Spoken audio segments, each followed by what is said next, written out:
Good morning प्यारे छात्र एवं छात्राएं। एमएस साइंस यूट्यूब चैनल में आपका हार्दिक स्वागत है। आज आप लोगों के लिए 2023 बायोलॉजी वीवीआई क्वेश्चन लेकर आए हैं। जो 2023 में एग्ज़ाम देने वाले छात्र छात्रा हैं उसके लिए बायोलॉजी क्लास 12th का वीवीआई क्वेश्चन लेकर आए हैं। चलिए चलते हैं सेट नंबर फर्स्ट पे। प्रथम सेट में कुछ 28 क्वेश्चन होंगे, कुल 28 क्वेश्चन होंगे जो सभी बारी बारी से पढ़ते हैं और देखते हैं। सभी के सभी वीवीआई क्वेश्चन है। कुल 10 सेट आप लोगों के लिए 2023 एग्ज़ाम के लिए दिए जाएंगे। प्रथम सेट पे चलते हैं। पहला सेट में क्वेश्चन नंबर फर्स्ट पर चर्चा करते हैं। कहते हैं इनमें से किस में निषेचन के लिए जल माध्यम आवश्यक है। तो जल के द्वारा किस में निषेचन होते हैं? ऑप्शन नंबर फर्स्ट पे पुष्पीय पौधा, option number second bryophytes, option third gymnosperm, इनमें से सभी।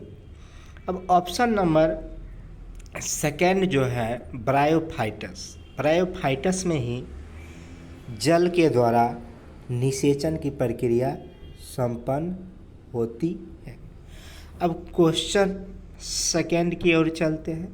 सेकेंड क्वेश्चन है हीमोफीलिया के संबंध में निम्न में कौन सबसे भिन्न है। हीमोफीलिया एक रक्त संबंधी रोग होता है। जो इसमें से उससे अलग क्या चीज़ है? चारों ऑप्शन में से हीमोफीलिया से संबंध में उससे अलग दर्शाना, न कि हीमोफीलिया के बारे में बता रहा है। उससे निम्न से कौन सबसे भिन्न है। भिन्न के बारे में पूछा रहा है तो ऑप्शन फर्स्ट पे चलते हैं। ऑप्शन फर्स्ट कहता है एक्स संलग्न प्रभावी डिसऑर्डर। दूसरा ऑप्शन कहता है ब्लीडर्स डिडीज। तीसरा कहता है क्रिस क्रॉस वंशागति। चौथा कहता है एक्स संलग्न अप्रभावी डिसऑर्डर। अब देखिए ऑप्शन नंबर जो फर्स्ट है वह इससे भिन्न है, तो ऑप्शन नंबर फर्स्ट यानी आंसर क्या हो जाएगा। क्वेश्चन नंबर तीसरा पे चलते हैं। कहता है मिनी माटा बीमारी किसके कारण होता है। मिनी माटा बीमारी किसके कारण होता है? अब देखिए मिनी माटा जो बीमारी होता है किसके कारण होता है, तो मिनी ऑप्शन पर चलते हैं। Option first SO2, option second H2S, option third mercury, option four सीसा। तो इसका जो आंसर हो जाएगा वह यानी मरकरी हो जाएगा, ऑप्शन नंबर गो। अब चलते हैं क्वेश्चन नंबर 4 पे। 4 क्वेश्चन कहता है इनमें से कौन ज़्यादा दूध देने वाली गाय की प्रजाति है। इनमें यानी चारों ऑप्शन में इस चारों में सबसे अधिक दूध देने वाली प्रजाति कौन सी है गाय की प्रजाति। चलते हैं ऑप्शन नंबर पे फर्स्ट पे Dorset, option number second Holstein, option number third Pashmina, option number 4 Nellore. ये चारों ऑप्शन है। चारों में जो आपको यानी ऑप्शन नंबर ख हॉलस्टेन एक ऐसी प्रजाति है इन चारों में से सबसे अधिक यानी दूध देने वाली गाय की प्रजाति है। अब क्वेश्चन 5 पे चलते हैं। 5 क्वेश्चन है द्विखंडन किस में पाया जाता है। द्विखंडन किस में पाया जाता है? ऑप्शन फर्स्ट अमीबा में, ऑप्शन सेकेंड पैरामीशियम में, ऑप्शन थर्ड जलकुंभी में, ऑप्शन फोर अमीबा और पैरामीशियम दोनों में। अब देखिए ऑप्शन नंबर जो मतलब जो 5 नंबर क्वेश्चन है इसका ऑप्शन को खो दोनों में पाए जाते, इसके लिए ऑप्शन नंबर 4 रखा गया। तो इसका आंसर हो जाएगा अमीबा और पैरामीशियम दोनों में। अब चलते हैं क्वेश्चन नंबर 6 पर। कहता है XXXO टाइप में लिंग निर्धारण में यानी एक साइड XX है एक साइड XO है, टाइप में लिंग का निर्धारण कैसे होता है। अब चलते हैं ऑप्शन पे। कहता है पहला ऑप्शन मादा सिर्फ एक प्रकार के अंडे देती है। दूसरा ऑप्शन कहता है मादा के पास सिर्फ X क्रोमोसोम होता है। और तीसरा कहता है नर के 2 क्रोमोसोम होते हैं। चौथा कहता है नर होमोगेमेटिक होते हैं। अब देखिए इसका जो आंसर हो जाएगा वह मादा सिर्फ एक प्रकार के अंडे देती है। ऑप्शन नंबर क हो जाएगा। क्वेश्चन नंबर 7 पे चलते हैं। 7 कहता है द्वितीयक प्रदूषक कौन है।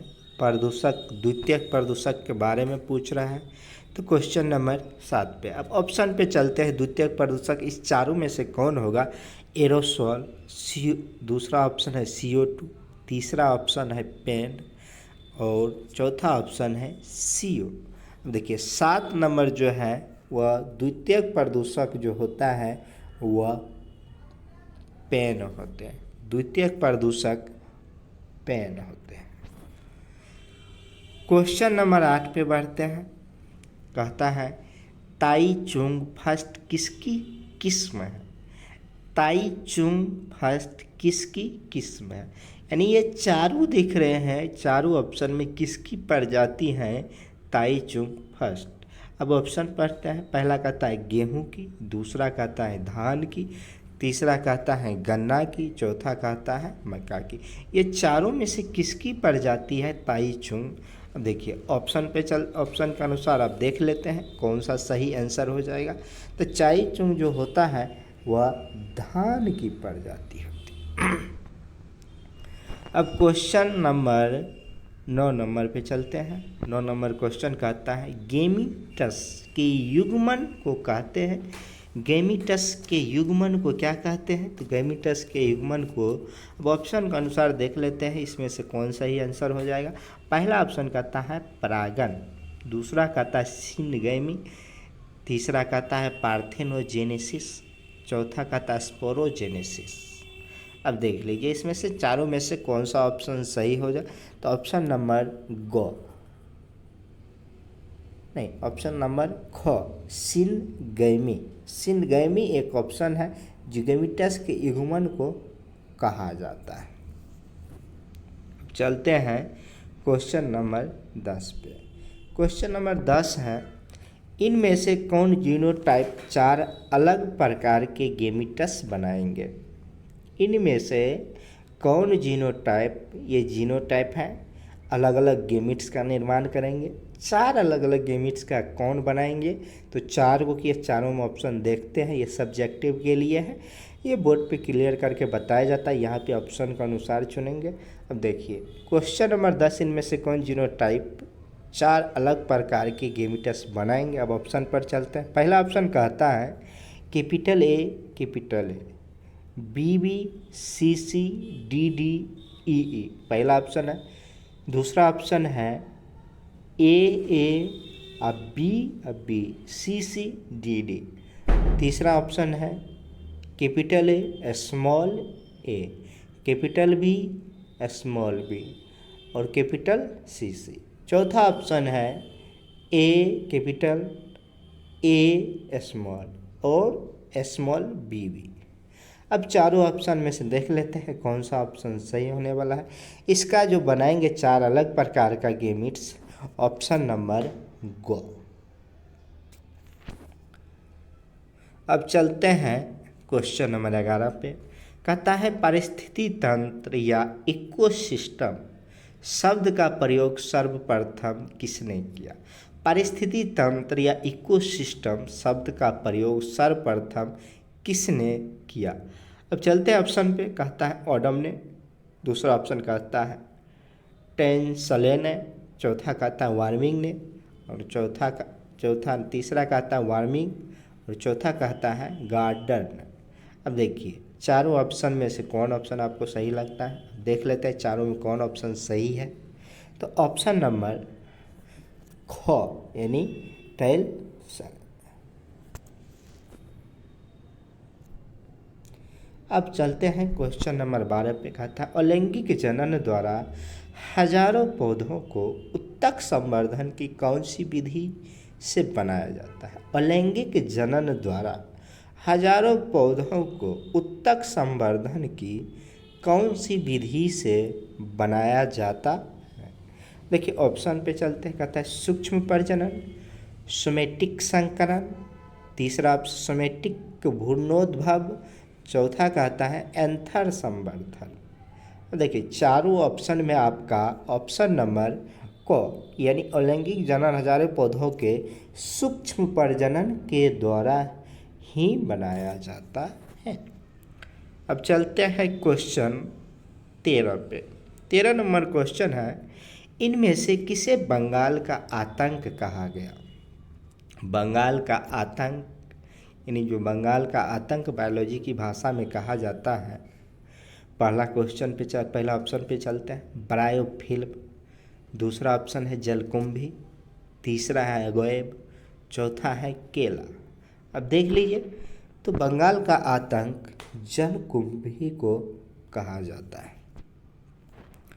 क्वेश्चन नंबर 14, होलेरिड्रिक जीन उपस्थित होते हैं। होलेरिड्रिक जीन उपस्थित होते हैं। अब देख लीजिए इसमें कौन उपस्थित होते हैं। ऑप्शन पे चलते हैं, एक्स क्रोमोसोम में, वाई क्रोमोसोम में, सेक्स क्रोमोसोम और ऑटोसोम में, और चौथा कहता है ऑटोसोम। चारों में जिसमें उपस्थित होंगे। अब ऑप्शन पे चलते हैं। ऑप्शन नंबर इसका जो होगा, होलेरिड्रिक जीन उपस्थित होते हैं वाई क्रोमोसोम में। अब क्वेश्चन नंबर 15 है। 15 क्वेश्चन कहता है, अम्ल वर्षा का कारण क्या है? अम्ल वर्षा का कारण ऑप्शन फर्स्ट पे चलते SO2, SO3। Option second SO2, CO। Option third CO, NH3। Option 4 SO2, NH3।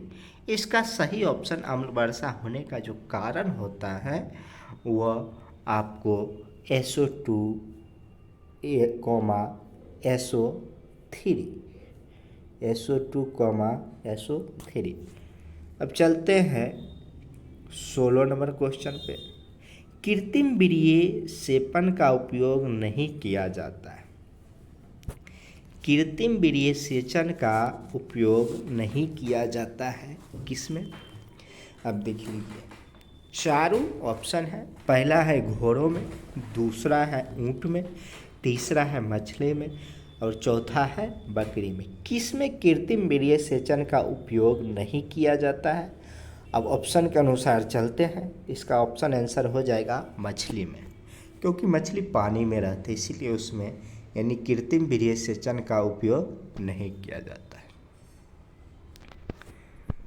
अगला क्वेश्चन है, प्लाज्मोडियम की संक्रमण अवस्था कौन सी होती है? प्लाज्मोडियम जो प्रजाति होती है उसकी संक्रमण अवस्था कौन सी होती है? अब इसके ऑप्शन पे चलते। पहला कहता है स्पोरोजोइटस होती है, दूसरा कहता है ट्रोफोजोइटस होती, तीसरा कहता है क्रिप्टोजोइटस, और चौथा कहता है मेटाक्रिप्टोजोइटस।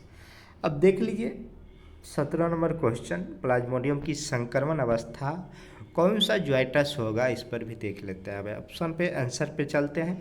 तो पहला ऑप्शन यानी स्पोरोजोइटस के कारण ही प्लाज्मोडियम संक्रमण अवस्था होती है।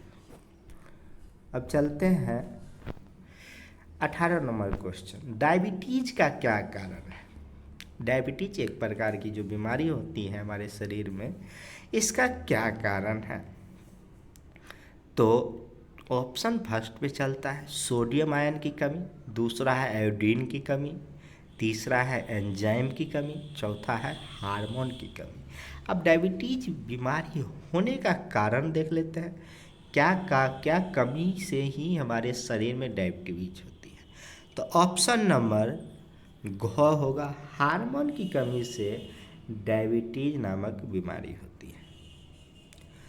अब चलते हैं क्वेश्चन नंबर 19 पे। क्वेश्चन नंबर 19 कहता है डेयरी फार्म में उपलब्ध होता है।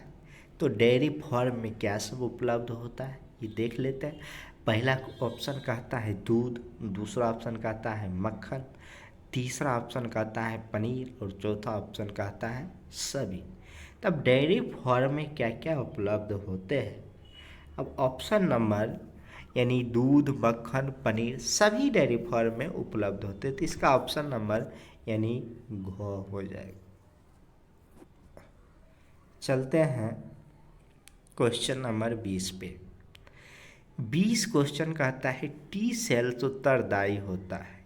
टी सेल्स यानी उत्तरदायी होता है, क्या चीज़ का उत्तरदायी होता है? ऑप्शन के अनुसार चलते हैं। हार्मोनल प्रतिरक्षा प्रतिक्रिया हेतु होती है। दूसरा कहता है सेल मेडिएटेड प्रतिक्रिया हेतु होती है। तीसरा कहता है एंटीबॉडी निर्माण हेतु होती है। और चौथा कहता है हिपेरिन बनाने हेतु होती है। अब 4 ऑप्शन है, चारों में से कौन सा ऑप्शन सही होगा देख लेते हैं। तो ऑप्शन नंबर जो ख है सेल मेडिएटेड प्रतिक्रिया, सेल मेडिएटेड प्रतिक्रिया हेतु टी सेल उत्तरदायी होता है। तो इसका ऑप्शन नंबर ख हो जाएगा। चलते हैं क्वेश्चन 21 पे। अब कहता है डायबिटीज रोगी के मूत्र में रहता है। डायबिटीज जो रोगी होते हैं उसके मूत्र में क्या रहता है? ऑप्शन पे चलते हैं। पहला वसा, दूसरा प्रोटीन, तीसरा लवण, चौथा शर्करा। डायबिटीज जिसके शरीर में होते हैं उसके मूत्र में क्या रहता है? तब चारों ऑप्शन में देख लेते हैं कौन सा ऑप्शन सही, कौन सा ये चीज़ होते हैं डायबिटीज वाले के मूत्र में।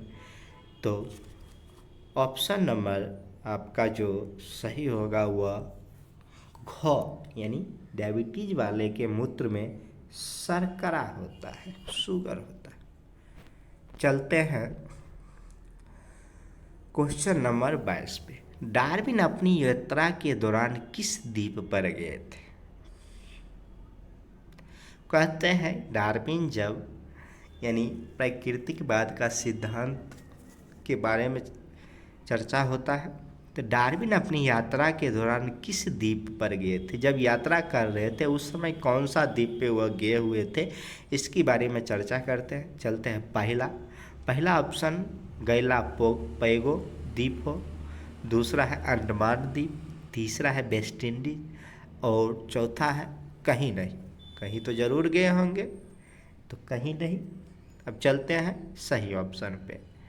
अब सही ऑप्शन इसका हो जाएगा, डार्विन जो गए थे वह गैलापागो द्वीप पे गए थे। तो इसका सही आंसर क हो जाएगा। चलते हैं 23 नंबर क्वेश्चन पे। लगभग कितने वर्ष पूर्व पृथ्वी पर जीवन का प्रथम कोशिकीय रूप प्रकट हुआ? लगभग में पूछा जाता है कितने वर्ष पहले यानी पूर्व में हमारे पृथ्वी पर प्रथम कोशिकीय रूप प्रकट हुआ। चलते हैं ऑप्शन पे। पहला 200 मिलियन, दूसरा ऑप्शन है 1200 मिलियन, तीसरा ऑप्शन 2000 मिलियन, चौथा ऑप्शन 4000 मिलियन। चलते हैं इसका आंसर पे। कितना मिलियन पहले पृथ्वी पर प्रथम कोशिकीय रूप का प्रकट हुआ? तो ऑप्शन नंबर यानी जो ग होगा यानी 2000 मिलियन वर्ष पूर्व। तो ऑप्शन नंबर ग। चलते हैं क्वेश्चन नंबर 24 पे। कहता है मानव का विकास कहाँ हुआ था? यानी हमारा जो मानव का प्रजाति है उसका विकास कहाँ हुआ था? प्रथम बार कहाँ किस पे हुए थे, किस देश में हुई थी? पहला ऑप्शन के चलते हैं अमेरिका, दूसरा अफ्रीका, तीसरा यूरोप और चौथा एशिया। इसका जो आंसर हो जाएगा मानव का विकास कौन सा द्वीप या कहाँ हुआ था? तो ऑप्शन नंबर यानी गो यानी यूरोप में मानव का विकास हुआ था। नो सॉरी, मानव का विकास अफ्रीका में हुआ था। मानव का विकास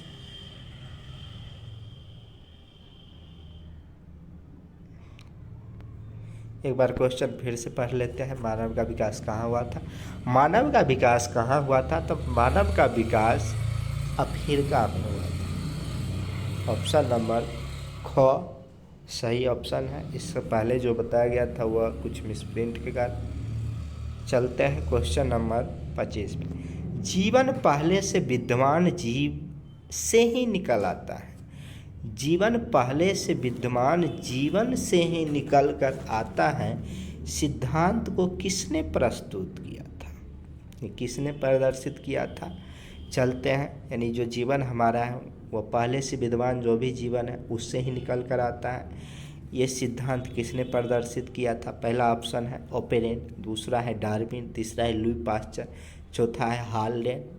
अब चलते हैं, इसका जो सही ऑप्शन होगा उस पर। इसका जो सही ऑप्शन है वह लुई पास्चर नामक वैज्ञानिक ने बताया था, जो जीवन पहले से जो विद्यमान जीवन है उससे ही निकल के आते हैं। तो इसका ऑप्शन नंबर को हो जाएगा। चलते हैं क्वेश्चन नंबर 26 पे।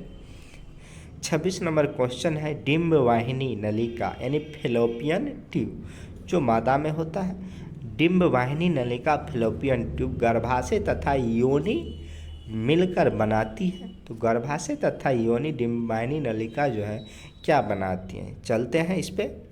ऑप्शन नंबर पर नर सहायक नलिका, दूसरा ऑप्शन है स्त्री सहायक नलिका, तीसरा है गर्भाशय ग्रीवा, चौथा है अंडाशय पिटिका। अब चलते हैं ऑप्शन, सही ऑप्शन क्या इसका हो जाएगा? सही ऑप्शन जो ख होगा, स्त्री सहायक नलिका, ऑप्शन नंबर ख। चलते हैं क्वेश्चन नंबर 27 पे। 27 क्वेश्चन कहता है, शिशन का अंतिम वर्धित भाग एक ढीली त्वचा से ढका होता है। मानव नर का जो लिंग होता है उसका सबसे अंतिम जो वर्धित ढीली त्वचा किस चीज़ से ढका होता है? तो उसी के बारे में चर्चा करते हैं। चलते ऑप्शन पर, अग्रछद से, अधिविर्सन से, ग्लास पेनिस से, विरसन नलिका से। चलिए देख लेते हैं चारों ऑप्शन में कौन सही ऑप्शन होगा। इसका जो ऑप्शन सही होगा वह ऑप्शन नंबर को, यानी अग्रछद से। चलते हैं, लास्ट क्वेश्चन है इस सेट का। आप लोग MS साइंस यूट्यूब चैनल को लाइक शेयर एंड सब्सक्राइब जरूर करें। हाँ, अगला जो भी आपको वीडियो यानी नोटिफिकेशन बहुत जल्द मिल जाएगा अगला वीडियो के लिए, इसीलिए शेयर और लाइक सब्सक्राइब करना ना भूलें। कहते हैं ना, मुश्किल कुछ भी नहीं है दुनिया में, तू जरा हिम्मत तो कर, ख्वाब बदलेंगे हकीकत में, तू जरा कोशिश तो कर। आप लोग भी 2023 एग्ज़ाम में अधिक से अधिक मेहनत करिए। जितना आप करेंगे उससे कई गुना ज़्यादा हम लोग करेंगे। आपके लिए VVI जितने भी क्वेश्चन हैं वो मिलता रहेगा और आप लोग अधिक से अधिक पढ़ने की कोशिश करिए। चलते हैं क्वेश्चन नंबर 28 पे। कहता है, WHO का पूर्ण रूप क्या है? यानी WHO का फुल फॉर्म क्या है? विश्व स्वास्थ्य जो संगठन है उसके बारे में पूछ रहा है। चलते हैं पहला ऑप्शन पर, वर्ल्ड ह्यूमन ऑर्गेनाइजेशन लिखा हुआ, दूसरा ऑप्शन है वर्ल्ड हेल्थ ऑर्गेनाइजेशन, तीसरा है वर्ल्ड हेल्थ ऑफिस और चौथा है इनमें से कोई नहीं। इसका ऑप्शन जो है ऑप्शन नंबर ख, वर्ल्ड हेल्थ ऑर्गेनाइजेशन। WHO का जो फुल फॉर्म होता है world health organisation. Question total आप इस सेट में, सेट नंबर फर्स्ट में 28 क्वेश्चन है, सभी के सभी पढ़ लिए। अगला सेट जो सेकेंड सेट होगा आपको जल्द ही मिल जाएंगे। देख लेते हैं सेट नंबर, जितने भी फर्स्ट में आप लोगों को जो डाउट होगा आप कमेंट बॉक्स में ज़रूर हम डाउट रखिए। तो टोटल क्वेश्चन की संख्या 28, प्रत्येक सेट में आपको 28 क्वेश्चन मिल जाएंगे। तब चलते हैं, इसी के साथ आप लोग धन्यवाद।